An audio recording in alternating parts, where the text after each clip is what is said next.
Bismillahirrahmanirrahim. Assalamualaikum warahmatullahi wabarakatuh. Selamat berjumpa kembali para sahabat dimanapun Anda berada di seluruh penjuru Nusantara maupun di mancanegara.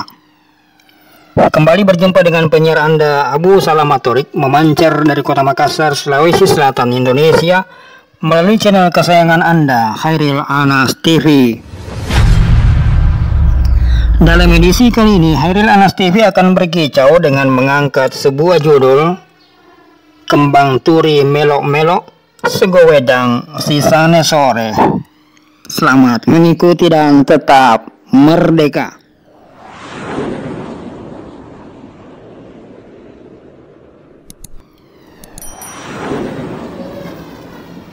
Sahabat Khairil Anas TV dimanapun Anda berada, kembang turi melok-melok segowedang sisane sore, ra peduli wong olok-olok sandang pangan golek dewe adalah cantolan yang populer di kalangan jokam Islam jamaah.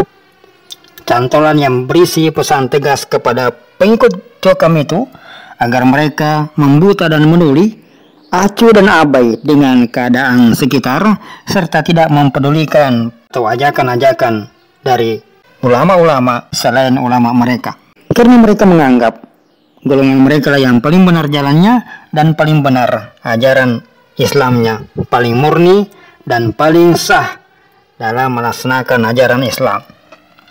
Yang lain adalah sesat dan merdulun alias tertolak semua. Padahal sesungguhnya penggunaan pepatah Jawa yang berbunyi ra peduli wong olok-olok sandang pangan golek dewe bermakna abaikan orang yang menjelek-jelekan segala kebutuhan hidup kita cari masing-masing itu adalah pepatah yang salah dalam penggunaan. Mereka memposisikan diri sebagai orang yang diolok-olok, digegeri dan ditawur.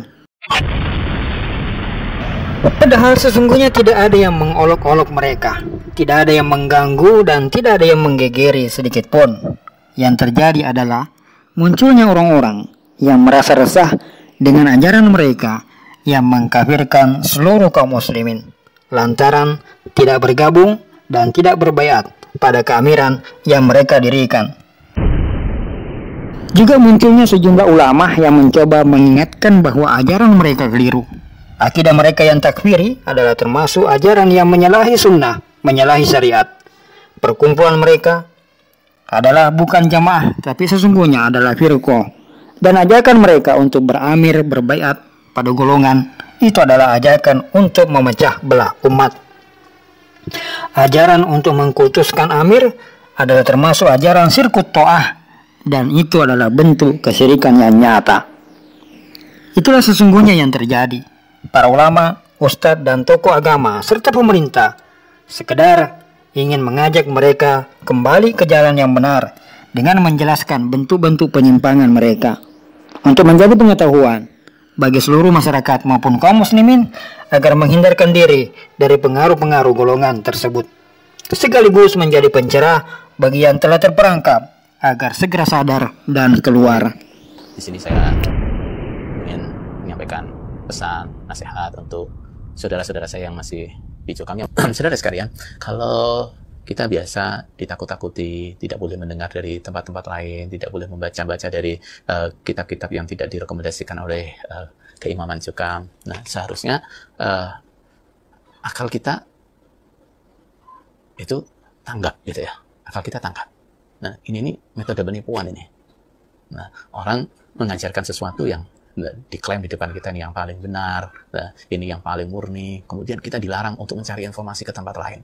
Nah, ini metode penipuan seperti ini. Gitu. Jadi, saudara-saudara yang ada di jokam, ya, saya sarankan untuk belajarlah, dengarkan dari tempat lain. Ya. Kalau mungkin dengan kita yang mantan-mantan jokam mungkin nggak bisa percaya karena itu orang-orang yang sakit hati, orang-orang yang sudah nyimpang dan terpengaruh dan sebagainya. Nah, coba yang lain. Nah, coba yang lain, ada enggak sih? Nah, yang membenarkan ajaran jokam itu ada enggak? Ya, misalnya... Namun, bukan jokam namanya bila tidak ahli berkelit. Teguran-teguran, peringatan-peringatan dari sejumlah pihak itu untuk ajakan kembali ke jalan yang benar justru dianggap sebagai gegeran, rintangan, dan ujian. Teguran demi teguran, baik dari para ulama tokoh masyarakat maupun pemerintah. Justru mereka sikapi dengan memproteksi diri, dengan membuat sistem fatona, bitona, budi luhur, berpura-pura baik, berpura-pura seakidah, berpura-pura sama dengan seluruh kaum muslimin. Namun sesungguhnya mereka menyimpan ajaran dan pemahaman yang berbeda, yang jauh menyimpang dari ajaran agama yang sifatnya sesat, menyesatkan. Itulah yang membuat mereka tetap larut dalam kesesatannya dan membuat mereka tetap melenggang kangkung dalam penyimpangan yang berlarut-larut. Keberhasilan mereka lepas dari teguran, dari keresahan masyarakat, dari peringatan para ulama, justru mereka jadikan sebagai pembenaran. Mereka sampaikan kepada pengikutnya bahwa itu adalah ujian dan mereka berhasil lepas daripada ujian, dan itu merupakan satu di antara 7 fakta kebenaran jamaah mereka telah lulus ujian berkali-kali.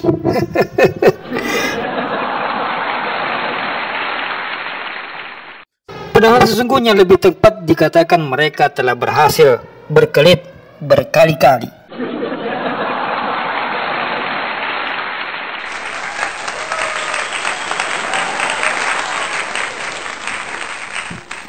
Mari kita simak penjelasan dari salah seorang tokoh Jokam berikut ini.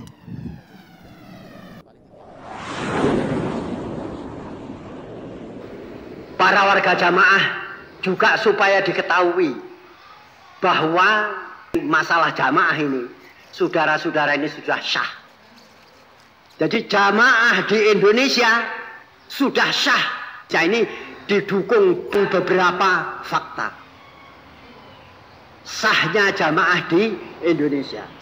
Para warga jamaah, fakta yang nomor 1 adalah paling awal, pertama kali, yaitu Bapak Imam Haji Nur Hasan Al-Ubaidah tahun 1941 di Baiat fu bi baiatil awal fal awal. Tetap pilih baiat yang pertama, kemudian yang pertama.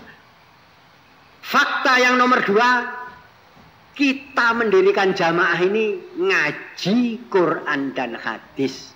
Setelah mengaji faham, baru mendirikan jamaah. Jadi jamaah ini sudah berjalan. Tidak hanya diomong, sudah berjalan. Sudah jalan ini. Jadi tidak diomong. Bagaimana syarat nomor 4? Faktanya sudah berjalan. Lah kenyataan ya terus.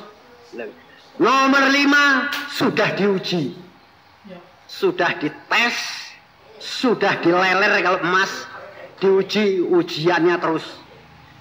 Dirintangi, dimusuhi, dibekot, akan dibasmi. Loh itu akan dihancurkan, akan dibumi hanguskan. Itu semua lulus.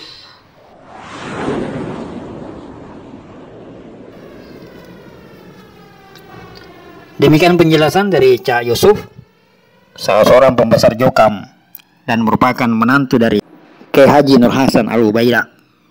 Di hadapan para pengikutnya yang datang dari seluruh Nusantara, Cak Yusuf kembali memantapkan keyakinan seluruh pengikutnya bahwa mereka berada di jalan yang benar dan jamaah mereka adalah jamaah yang paling benar berdasarkan 7 fakta, dan salah satunya adalah mereka telah lulus ujian berkali-kali.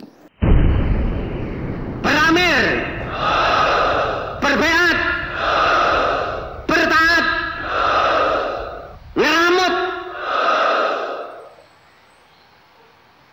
adil, rofik.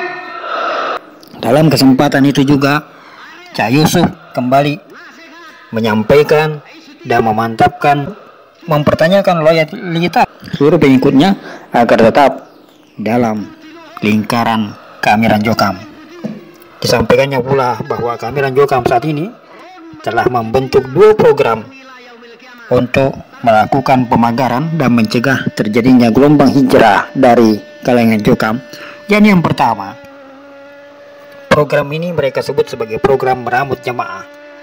Dan yang pertama isinya adalah meramut generus mulai dari kecil sampai menikah, dan diwajibkan menikah sesama jamaah.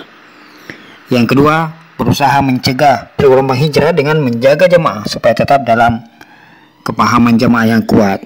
Menurut menantu sang Amir Jokam itu, apa yang terjadi saat ini dalam tubuh Jokam, yakni banyaknya orang yang hijrah. Para ulama-ulama Jokam menyatakan keluar dan disusul para pengurus-pengurus inti di berbagai daerah adalah rintangan sama dengan yang telah terjadi dahulu kala. Teguran-teguran dari majelis ulama dan pemerintah hanya dianggap sebagai ujian kesabaran dan ujian kebenaran yang akan mereka sikapi dengan berbagai cara, bahkan dengan berdusta sekalipun. Dan itulah yang mereka lakukan. Bersumpah atas nama Allah akan meninggalkan faham takfiri dan kembali berparadigma baru. Namun faktanya mereka tidak pernah berubah sama sekali. Mereka berdusta telah menonaktifkan amirnya, yakni Sultan Aulia Abdul Aziz.